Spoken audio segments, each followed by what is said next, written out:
Boldwood presents The Old Ducks Club, written by Maddie Please and read by Penelope Freeman. The moral right of the author has been asserted. This performance is owned by Boldwood. Chapter 1. "There's no reason for you to resign," he'd said. "We can work through this," he'd said. "Hear me out," he'd said. Well, there wasn't, and we couldn't, and I didn't. That was the truth of the matter. Finally, I'd had enough. 3 weeks later. I rummaged in my bag for the plastic wallet of unfamiliar euros and paid my driver. He was pretty fluent in English and had talked all the way from the airport to prove it, almost without drawing breath, it seemed. I was guessing his were the complaints of taxi drivers the world over. He told me his wife was difficult, his children greedy and ungrateful, the economy was dreadful, all politicians were corrupt and stupid. Then, as we had neared the old town and the unchanging, breathtaking view of the towers of the palace of the Grand Master, his mood had lightened. He declared Rhodes was a marvellous place. There was nowhere better in Greece, in the world. And the Rhodians were the best. The men were the handsomest, the women delightful and caring. Added to this, the local food was unsurpassed, the pace of life calming and pleasant, and the people the most generous. Tired after my early flight and the stress and disruption of the last few weeks, I didn't have much spare energy for the discussion. I agreed with everything. But suddenly, as I scanned the faces of the strangers on the streets, it really did feel as though I had escaped from England to somewhere I could regroup and recover. I needed time to myself, time to think, to plan what on earth I was going to do next. The beauty of it was that no one knew me here. I would not feel the need to peer uncertainly around street corners or dread the phone ringing, or even worse, the late-night knock on my door that would unleash yet more embarrassing scenes. I felt safe here. I was on my own at last.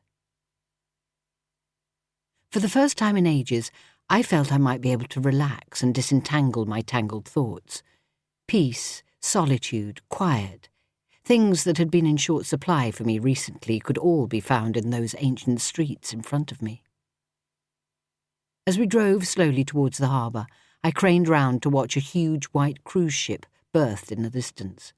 The famous Colossus of Rhodes had once looked out over that same wonderful blue water. I bet he would have been surprised to see the Odyssey of the Seas out there too.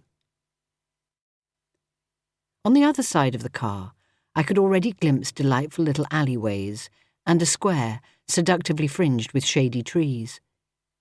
The high season was over now, but there were still quite a few couples sitting in the dappled shade with a glass of wine, the deep red of Manthilaria, perhaps, or the crisp, bright taste of Athiri, a dish of fat, glossy olives, salty cubes of feta, pitaruthia, fresh with mint.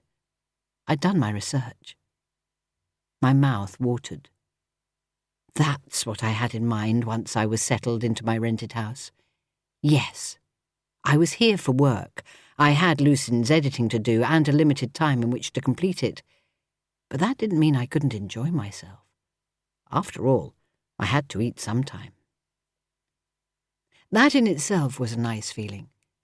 I usually liked cooking. It was something I did well, but I hadn't wanted to eat much recently. I'd existed on hastily snatched snacks, half-finished ready meals and toast.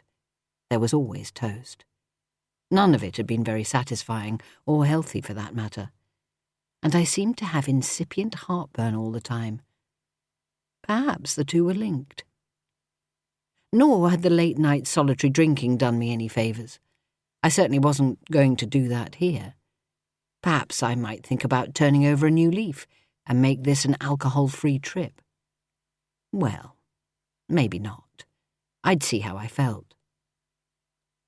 Getting out of the aggressively perfumed, air-conditioned taxi into the heat of the afternoon was yet another shock to my already overwhelmed system. After one of the wettest Septembers on record back in Oxford, I'd forgotten what it felt like to stand in the clear Mediterranean sunshine. My driver, Andros, took my case out of the boot of his taxi. I had no raincoat, no slightly damp shoes, no umbrella.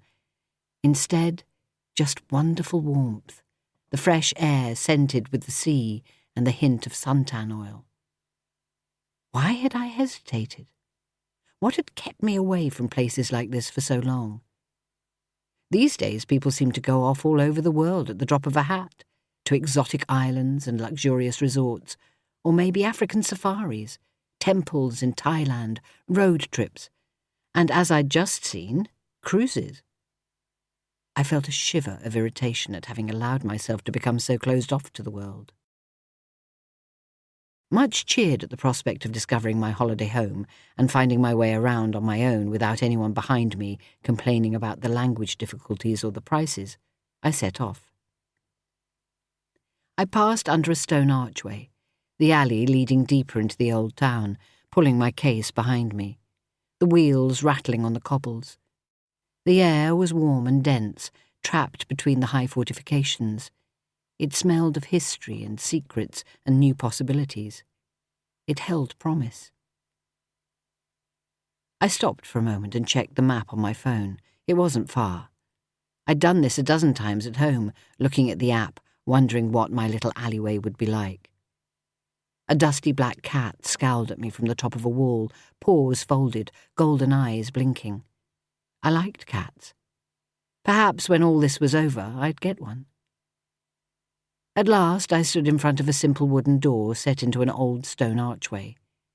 There was a blue and white painted porcelain plaque on the wall. Eremia. I now knew that meant serenity, which is exactly what I needed. And yes, the key was there, hidden under the flower pot, as I had been told it would be. Talk about trusting. You wouldn't do that in Oxford. I felt suddenly exhilarated and clever. All my plans had worked out beautifully. No one had stolen my luggage or sneered at my passport. I'd bought a new plug adapter at the airport and remembered all my cables. I'd cancelled the milk, hadn't I? Perhaps I should email one of my lodgers, Nigel, and ask him to check. He was so vague I wondered if he would even realise I'd gone. As I reached to put the key into the lock, my mobile rang. Foolishly, I answered it. "Where are you?" "Hello, Lucien," I said and sighed. "Where on earth are you?" he repeated, this time slightly impatient. "You know where I am." I hitched my laptop bag up onto my shoulder. I was tired. I'd had an early start that morning. I wanted to get inside and sit down. My back was aching. "You said you were going to Rhodes. You didn't mean it, did you? It's ridiculous. I know you. It was just something to say." "Was it?" I replied unhelpfully. "Was it really?" There was a moment's silence while Lucien thought about things. "But Sophia, darling, there was no need for that. It was just a gesture, wasn't it? A silly one from a silly Billy." "God, you are a condescending idiot, aren't you? Just leave me alone," I shouted. "You're overtired." "I'm not overtired. I'm ordinary tired." I realised that didn't make much sense. "I've been travelling all day. I've just arrived." "Oh, well done. You actually made it there without any disasters." His tone was so familiar, but I could tell what it was now. Patronising and guaranteed to make me feel insecure. Well, I wasn't going to put up with it any more. I was thousands of miles away from him. He couldn't look at me with his mesmerising grey eyes and win me round with flowers or expensive wine. Always white wine, though, never the red I preferred. And always blousy lilies, which I don't like, dropping pollen over everything and making my house smell like a funeral parlour. How had I understood him so well, while he knew me so little? I looked up at the sliver of deep blue sky, which I could see between the high stone walls on either side of me, and despite my resolution, I felt my good mood evaporating. Yes, actually I have. I'm quite capable. No one's saying you're not, he said in a sing-song voice that I assumed was supposed to calm me down. It had the opposite effect. Yes, you flaming well are. You're astonished, aren't you, that I could actually do this? I shouted back. I was suddenly aware that someone was watching me. Further up the narrow street, a man was standing on his doorstep. It looked as though he'd come out to water the rather glorious floral displays in the window boxes outside his house. We exchanged an uneasy glance, and I turned slightly away from him. Lucian, we have said all we need to say. There's nothing else. Of course we haven't. Not by a long chalk. We have to sort this out. We have to, he said, his voice suddenly losing its heat. Come on. You know you want to. You're just being difficult. You're just trying to make a point. And it's a valid point, I accept that. I know you're hurt by what I said, but, well, never mind all that now. Think about it. I need you, Sophia. You love me. Isn't that all that matters? Really? My mind shuffled through all the things I might say, the discussions we might still have, the arguments we might resume. I knew then that I didn't love him, and I didn't actually like him much either. And to be honest, in my new holiday frame of mind, I couldn't be bothered. In addition, just a few steps away, that man was still messing about with his task, probably eavesdropping on our conversation. So I hung up. I stood and looked at my phone for a moment, absolutely astonished at myself. I was usually so polite and proper. I'd never, ever done that before. Not even with scam calls telling me my broadband was about to be cut off, although I did leave one listening to Woman's Hour once while I went off and made coffee. Not so long ago, the sight of Lucian's name lighting up my phone had filled me with a thrill of excitement, a dizzy feeling of anticipation that he needed me, that he might slip away from his unsatisfactory life and dip into mine for a snatched hour or two of me making a fuss of him, cooking his favourite meals for him. Now all that had changed. I just felt irritated and annoyed that he should try to impose himself on my escape. He had no place in my life any longer. We both knew that. Not after everything that had happened. I tucked my phone into my pocket and hitched up my laptop bag again. Then I sneaked a look at the man who was now deadheading some flowers. Men didn't do things like that, did they? It was obvious he was using it as an excuse to keep spying on me. Kalispera. Good day to you, madam, he said, catching my eye.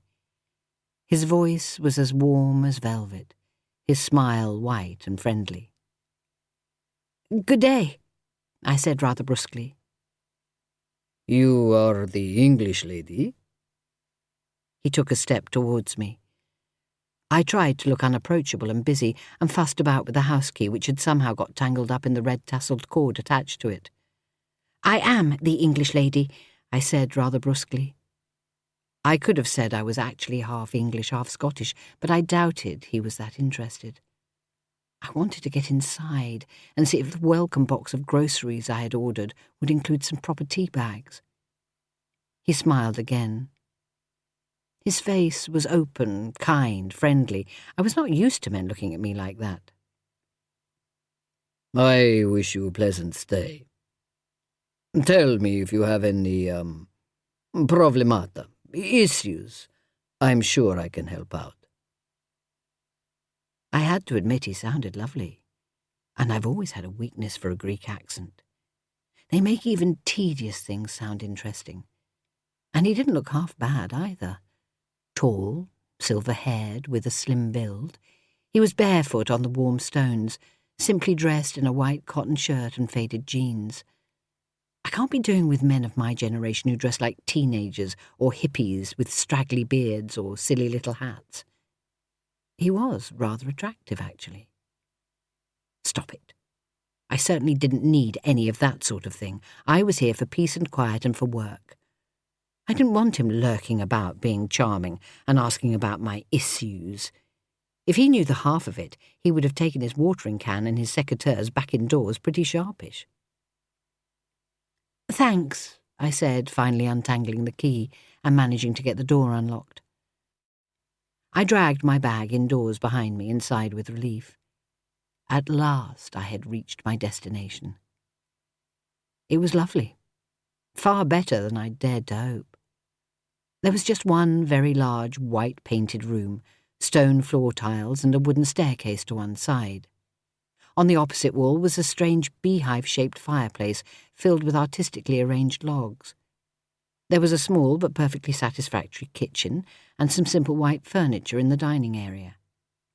Beyond that was a sitting area with a coffee table and some conservatory-type furniture softened by blue and white striped cushions. Most excitingly, there were French doors opening onto a small sunlit patio, complete with brick-built barbecue. I dumped my laptop bag and my handbag onto the sofa and opened the doors to let in the warmth of the afternoon. With it came the scent of something floral and herby. Rosemary, perhaps, and basil. The patio was enclosed by a high stone wall on 3 sides. A vine rambled lustily over a pergola, some of the leaves tinged with red. On the other side to my right was a low fence and a gate into the neighbouring garden.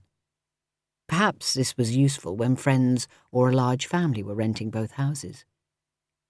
Next door I caught a glimpse of a large, shady garden, complete with a hot tub. Lucky them. Still, I was entirely content with my choice. Everything was perfect. I flexed my dodgy knee that hadn't been helped by hours sitting in a cramped airline seat. For a moment I seriously considered doing downward dog, a yoga pose I had been assured would help with the stress in my back. I'd only been to yoga twice, and both times I wasn't able to get up afterwards without a struggle. You don't realise how old you are until you sit on the floor and try and get back up again. My favourite so far had been the corpse pose, which consisted of lying down at the end, not moving. Instead, I stretched my arms above my head, relieving the ache, revelling in the peace, and imagining myself sitting out there in the morning with some coffee and pastries from the bakery I had passed at the end of the alley. I would be clear-headed and rested from a sound night's sleep.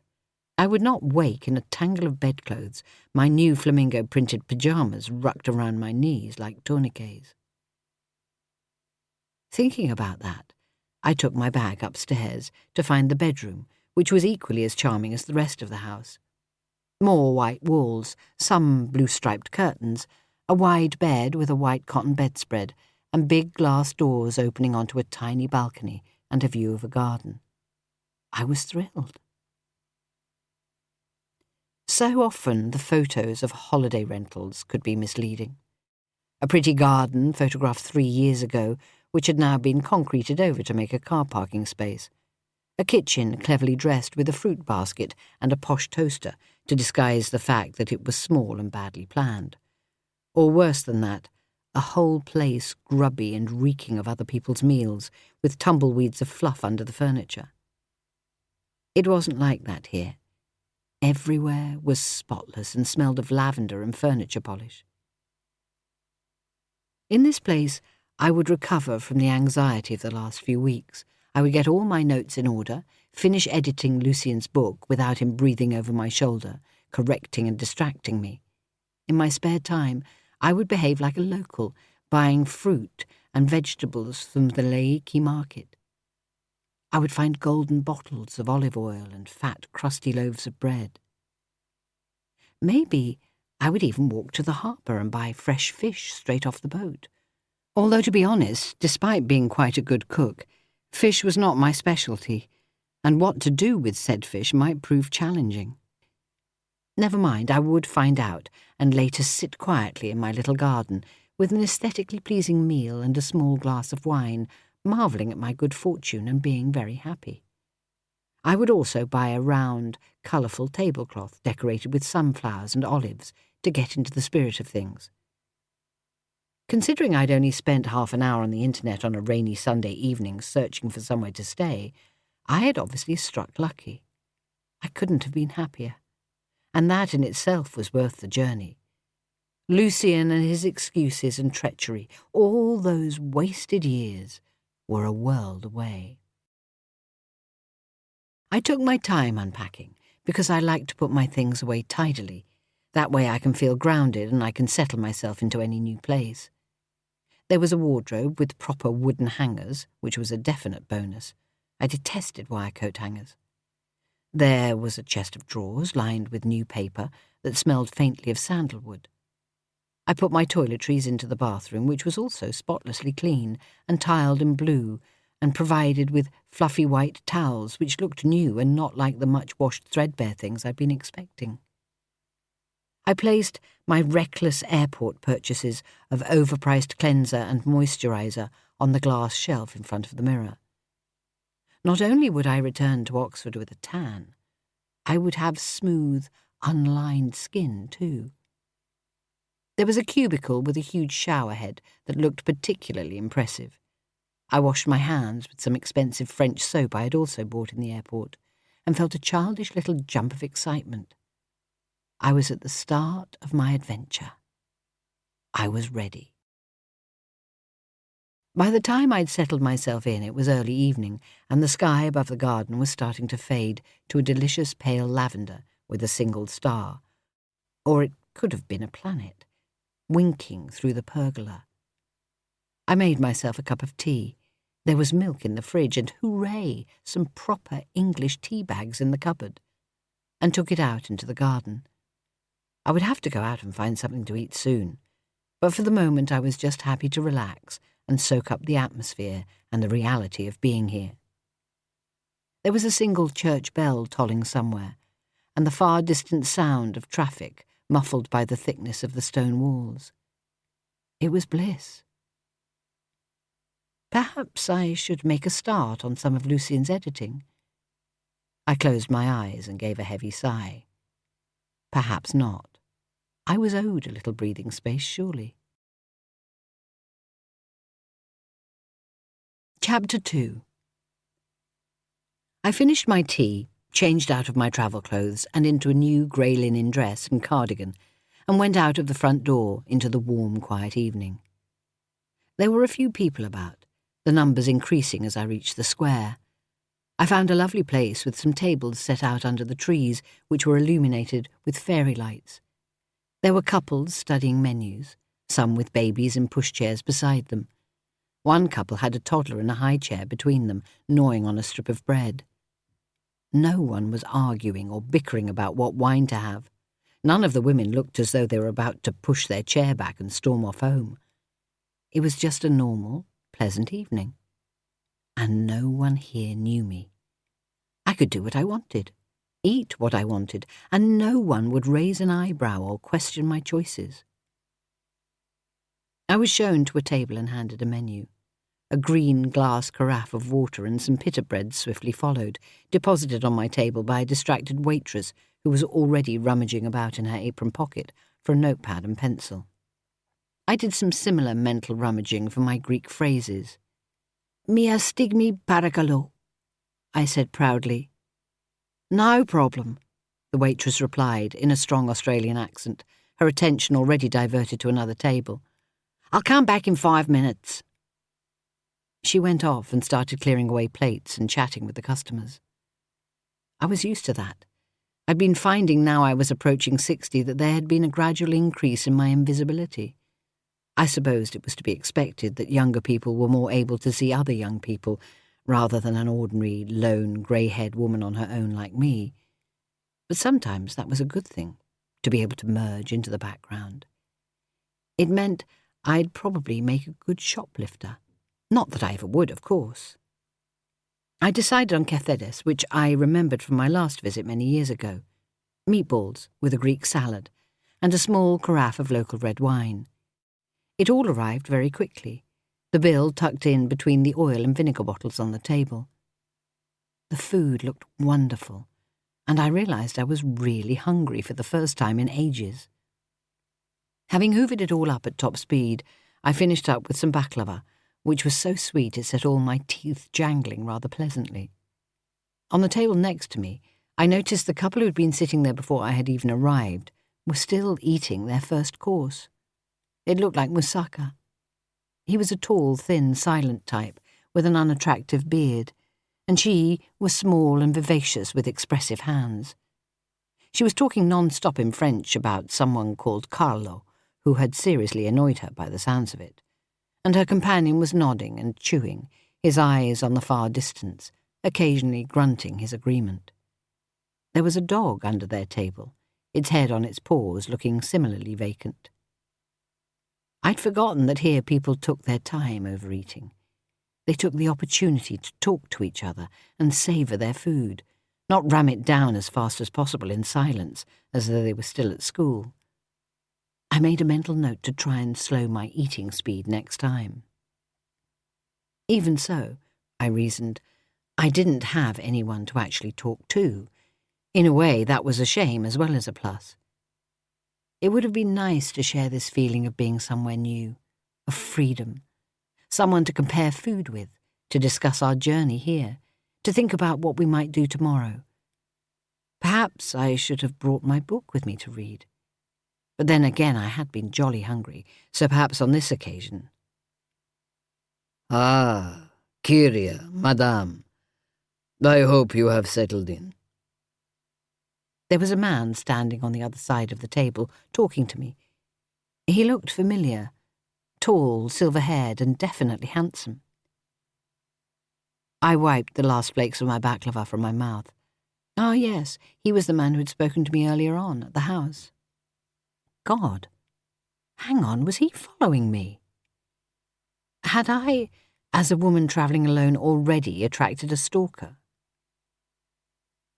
Fine, thank you. Exojos. I mean, excellent, I replied, my tone a bit frosty. Good, good. Remember to call me if you have any problems during your stay. He pulled a white business card from his pocket and slid it across the table. I picked it up. Why was he giving me this? Theo Demetrius, I said. That's a very Greek name. What an unbelievably stupid thing to say. I fidgeted about, moving my wineglass and almost knocking the empty carafe over. He flashed a wide smile and nodded. But of course, I am Greek after all.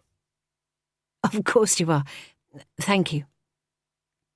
I put his card into my bag and clicked it shut, and then opened it again to find my purse. I hope you have enjoyed your meal. You should try the dolmades. They are fabulous here. If not, the owner is a friend of mine. I will complain on your behalf. He raised one warning finger and put on a mock stern expression for a moment.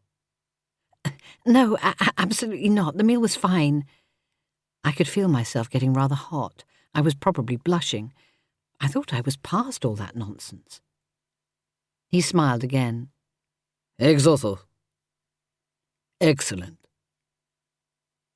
He put one hand on the back of the empty chair opposite mine. Are you, having coffee? And perhaps a mixalota, an almond cookie.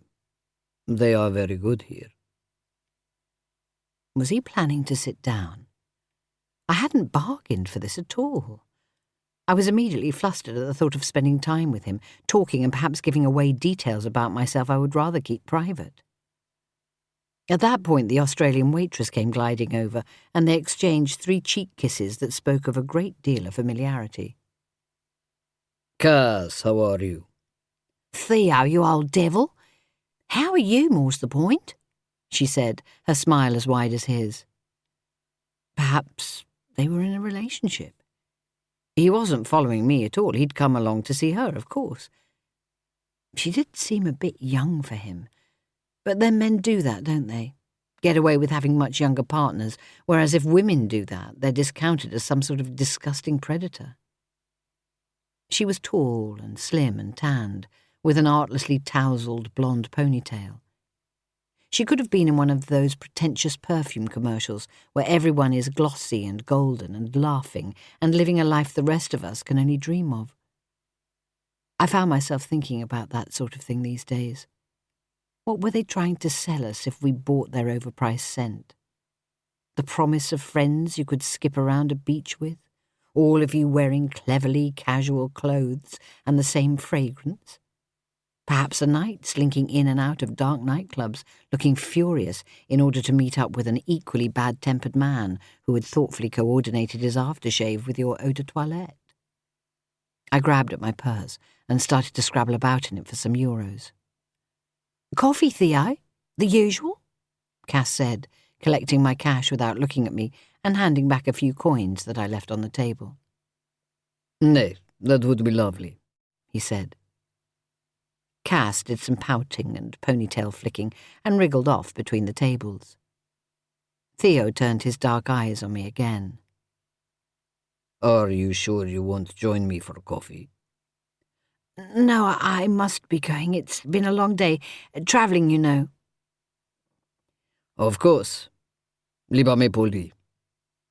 So sorry," he said. He was still smiling as though he knew I was panicking inside at this simple encounter. "I wish you a pleasant evening." "Thank you." The belt of my new dress had somehow come loose, and I took a few embarrassing moments disentangling it from the ironwork chair and nearly knocking it over, while Theo stood patiently watching me, a half smile on his face. It was a good job Lucien wasn't here. He would have made an awful fuss. I thanked my lucky stars my husband Peter wasn't around to see what I'd been up to either. After the pickle I'd got myself into since he died, he would have thought I'd lost my mind, which occasionally I'd wondered too. Then I set off confidently, walking back the way I'd come. The sky was dark now, and the lights from the cafes brighter. I hoped I wouldn't get lost in the maze of alleyways, and felt a twinge of panic. It was a rather uncomfortable feeling for a moment, being on my own in unfamiliar territory. What if I was mugged? If I did get lost, I'd have to go back to the cafe and start again, and hope Theo Demetrius wasn't still there flirting with Cass and drinking coffee, and probably laughing at the dithery woman who had darted off into the night like a startled rabbit. No, I was fine. After a few false turns, I found the right street and the right door, and with a sigh of relief let myself in. Something else I'd achieved. You see, Lucien, you were wrong. I was more than capable of looking after myself.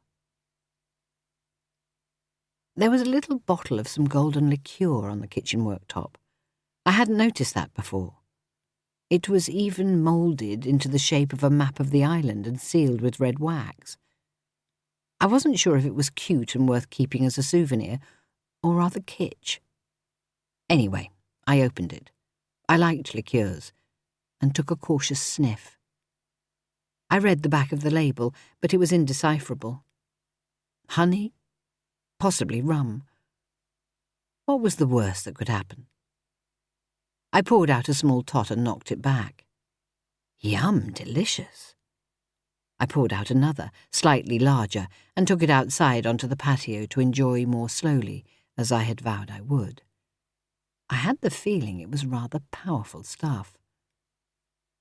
Obviously, on the current evidence, I wasn't going to make this an alcohol-free month after all. I felt calm again now, my flutter of insecurity over. I was confident I could do this. Everything was going to be all right.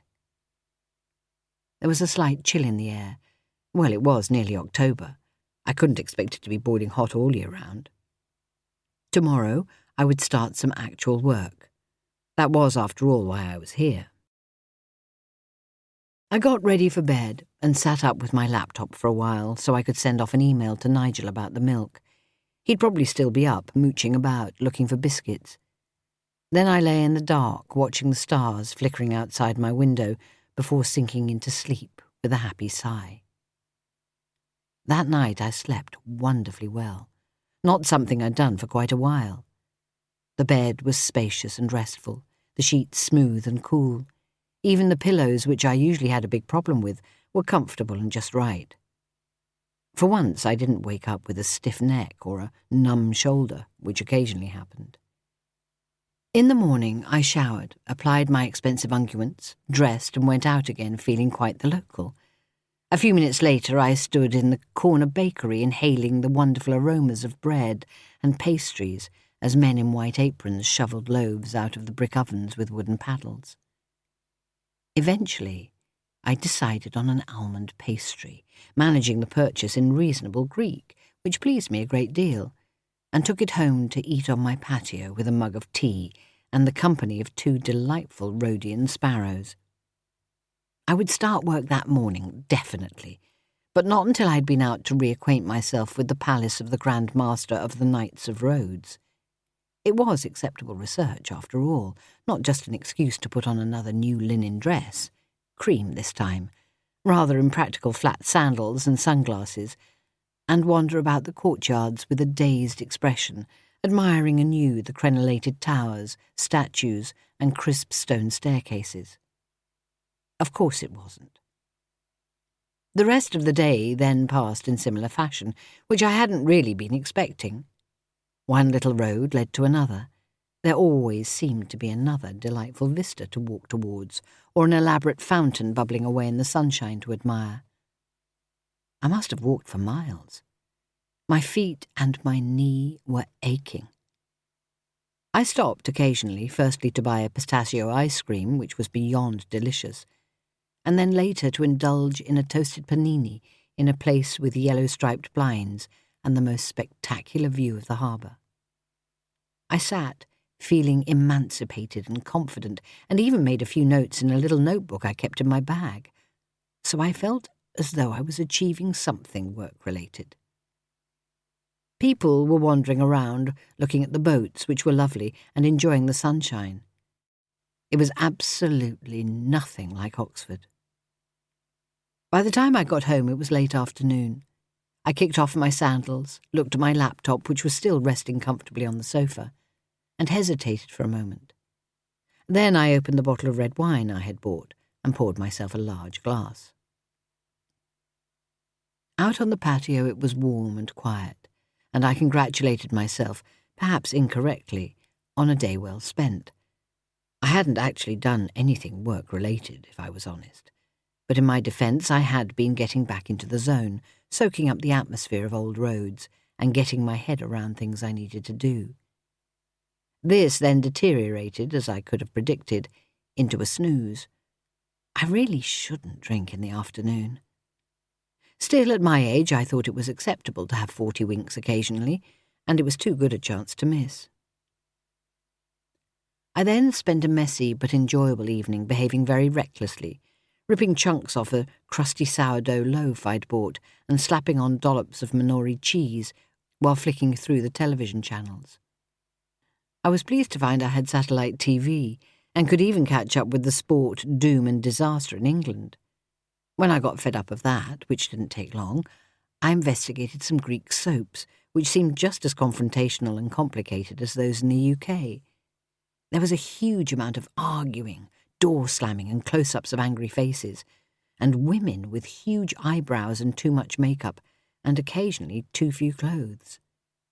This was followed by the Greek equivalent of MasterChef, which required a lot of flammable ingredients and shouting, and then after that a current affairs programme, where several fast-talking people yelled at each other, and in one case ripped off their microphone and stormed out. I quite enjoyed that one. I think they were talking about Italy. By the time I turned the television off, most of the wine was gone, and with it the majority of the cheese. I was feeling quite sleepy again. So, now being able to please myself, I put on my new pyjamas and went to bed. I'd had a marvellous day, and was looking forward to getting down to some proper work in the morning. After I'd found breakfast, of course. Perhaps I should have bought more than just wine, bread and cheese. My imaginary meals out on the patio with my colourful tablecloth, beautifully cooked food, and some of the hand-painted crockery in the cupboard would not materialise unless I did. That night, I was in the middle of a pleasant dream about cooking, which is something I did quite often, when I was rudely woken by an enormous crash. In my fuddled state, it sounded as though a ceiling might have fallen in somewhere. Then there was the sound of crazy laughter. I held my breath for a minute, wondering if I was properly awake or just in that strange half-place between waking and sleeping. I lay and frowned in the darkness for a few seconds, trying to decide if I had dreamed it all. Perhaps that hadn't been laughter, but a hyena loose in my MasterChef kitchen. I turned over to go back to sleep, and then there was a piercing scream. I sat bolt upright in bed, making myself momentarily a bit dizzy. Now, I definitely hadn't imagined that. I looked at my watch. It was 2:30 in the morning. 2:30 in the morning accompanied by screaming couldn't be good. I got out of bed and pulled on my dressing gown. Then, imagining there might be someone on my patio actually strangling a hyena, I tiptoed to the window and looked out. The lights, which were reminiscent of Wembley Stadium on a match day, were on in next door's back garden, and there were 3 elderly women out there. Well, perhaps not actually elderly. They looked about my age, making one heck of a row. One of them was already in the hot tub splashing about and laughing, the source of the hyena-type laugh, and there were 2 others waving wine bottles and, bizarrely, a Union Jack. I think they were trying to do a Zorba the Greek-type dance in their garden until one of them fell over and landed in a bush like a beetle on its back, still clutching the wine bottle and laughing. For heaven's sake! I rapped on the window, but of course they didn't hear me, nor did they hear the choice epithets I sent them. The third woman, a brunette in an unwise leopard print tankini, had wrapped the flag around herself and was busily slugging back some wine straight from the bottle. I mean, that was a bit sordid as far as I was concerned. Then the blonde one on the ground struggled to her feet, and in one fluid motion stripped off her dress, revealing scarlet underwear, and clambered into the hot tub with her friend. She was clutching another wine bottle and busied herself unscrewing the top. Surely that wasn't allowed. Alcohol in a hot tub? If there were only 3 of them, and they looked as though they were plenty old enough to know better, how were they making such an incredible noise? And more importantly, how long was this going to continue? I watched for a while, mentally composing a letter of complaint to someone. Perhaps I would push it under their door in the morning. Unable to think of anything more helpful to do which didn't involve getting dressed and going downstairs, I went back to bed after finding the earplugs I had bought for the rare nights when Lucien stayed at my place. No one could sleep through that level of snoring without help. For heaven's sake, I could still damn well hear them. I sat up and removed the earplugs. They were noisily shushing each other now, but the hyena laughter continued. What the hell was so damn funny, and how much longer were they going to be out there? Didn't they realise there were people trying to sleep? I lay fuming for a bit, listening to them cavorting. There was no other word for it. Occasionally I got up to open my bedroom window and glare at them. Naturally enough, they didn't notice me. I wondered who they were. They were obviously having a lot of fun. For a moment I wondered a bit wistfully what it would be like to be on holiday with friends like that who were game for a laugh. I hadn't seen much of my friends recently. They seemed to have just drifted off into their own lives. Of course it was probably my fault. It's hard to have friends round for the evening when you are constantly on edge waiting for someone else to phone or turn up with white wine and lilies. All 3 were now in the hot tub and glugging back wine from the bottle. Then the grey-haired one got out, stumbling slightly on the steps in a way that made me wonder if she was about to smack face down on the stone slabs, and lit a cigarette.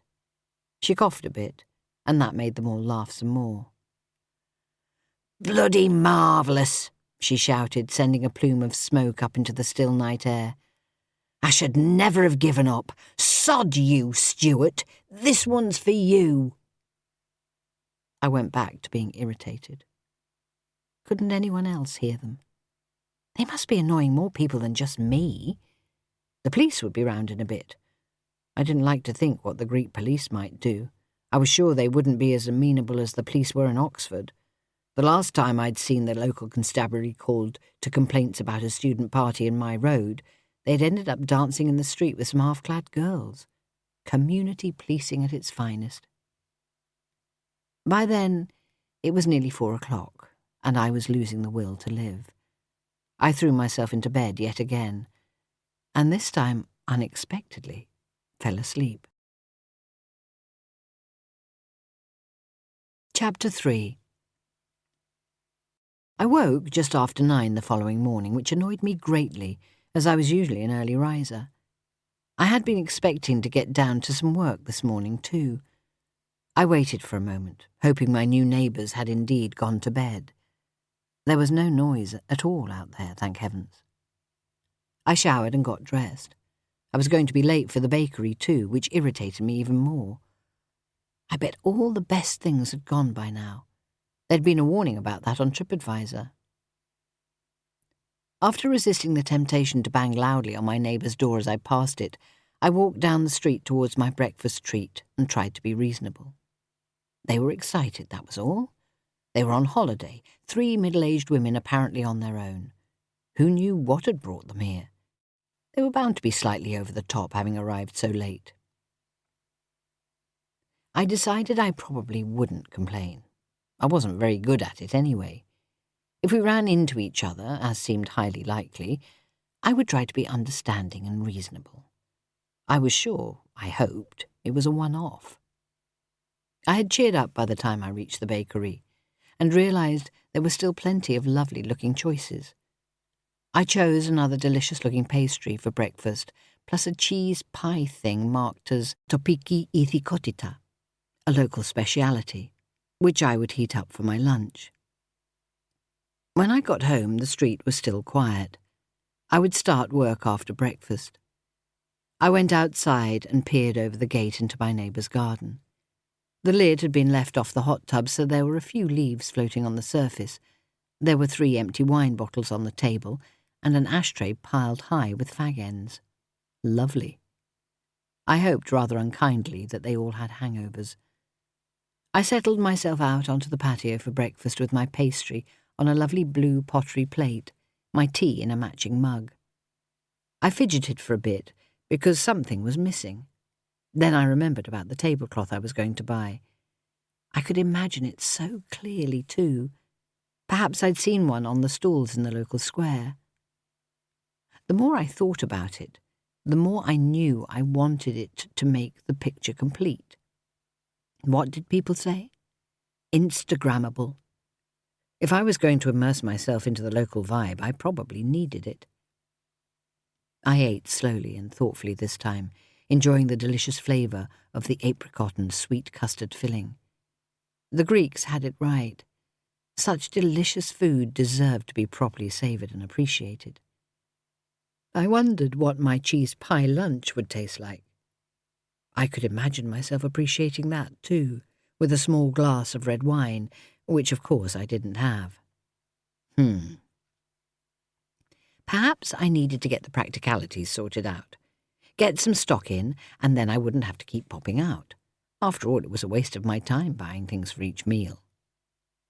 10 minutes later, I was walking towards the market. It was absolutely fantastic. I loved places like that. It was exactly as I had hoped, and I could take my time. There were colourful wooden stalls set out with the most delicious-looking food, local wine and beautiful cheeses, huge seductive piles of tumbling olives, wooden crates of bread, and bottles of olive oil. Irresistible. I bought a cute straw shopping basket embroidered with a map of Rhodes and made a few purchases, each of which was handed over with a smile and thanks. That was nice. Then I wandered on to the small supermarket, where I found some wine with a very attractive label, my only measure of whether it was okay or not. Unless it actually tasted like vinegar, I was very easy to please, really, and bought 3 bottles. Well, why not? It would save me having to go out again.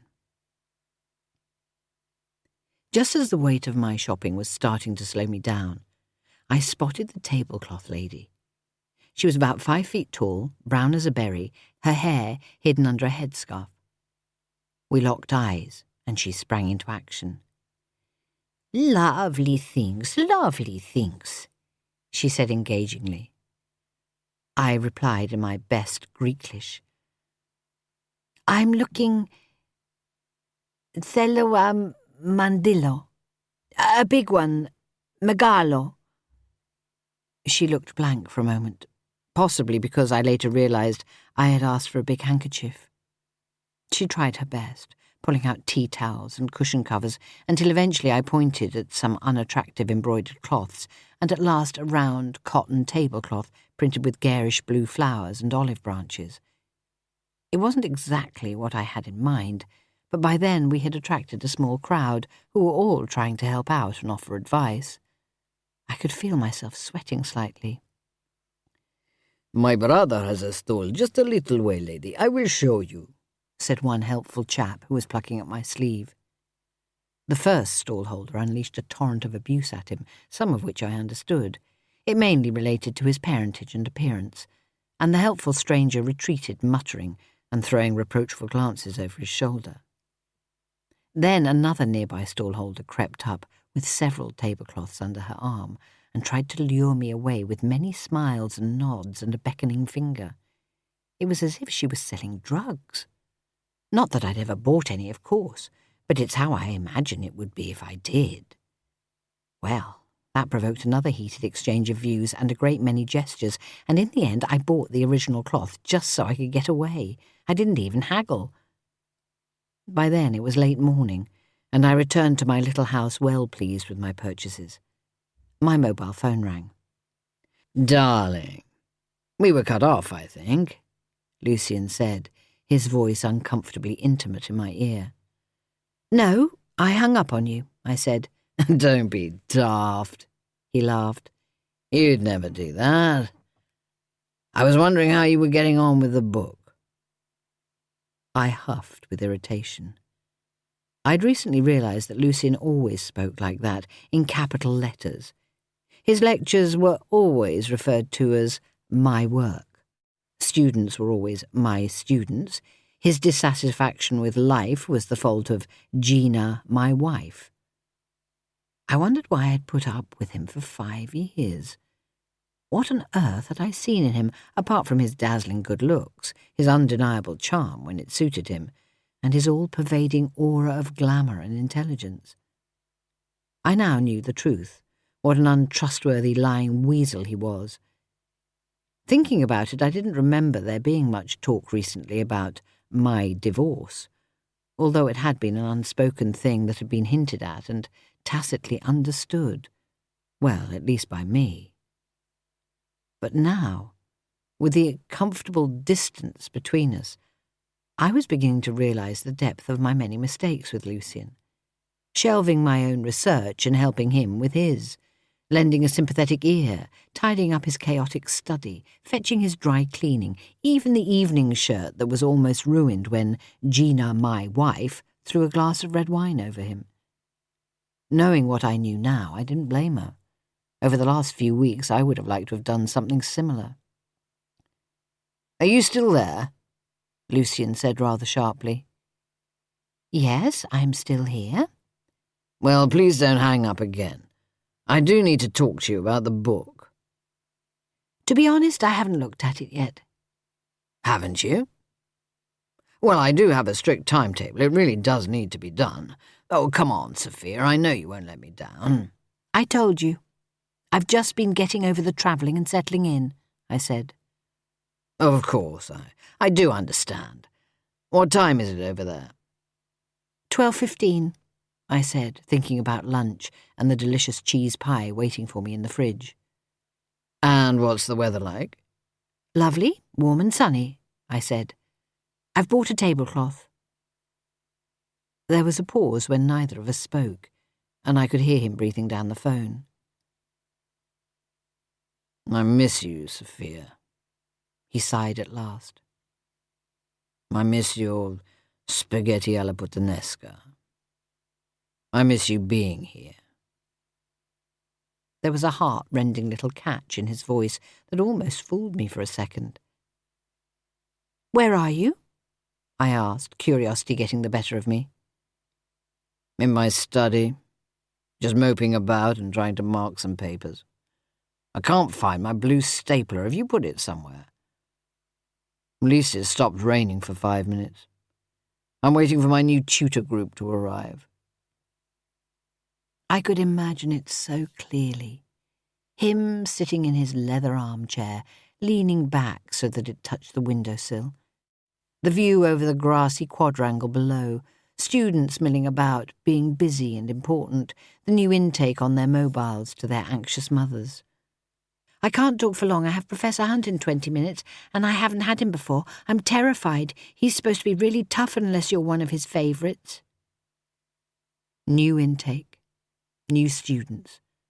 A few of them new targets for Lucian's successful blend of urbane charm and flattery.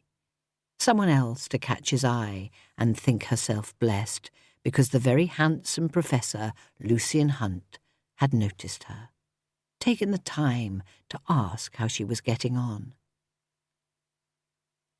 "I have no idea where your stapler is and no interest either," I said crisply. "Have a good afternoon." "But—" I turned off my phone, went to the fridge and took out my lunch. 10 minutes in the oven should do it. I was going to eat it in peace, in the garden, with that glass of wine I'd promised myself. Chapter 4. Why couldn't life always be like this, I wondered. I was sitting outside in the dappled shade of the pergola with my new tablecloth, which looked marvellous under the blue pottery, on the table, and I was thoroughly enjoying my lunch. The topiki ithikopita with the small green salad. Eating slowly, savouring every mouthful. It was hard to do after the last few months of eating as fast as I could, snacking, picking at leftovers, rushing off to do something else, usually with indigestion. The friendly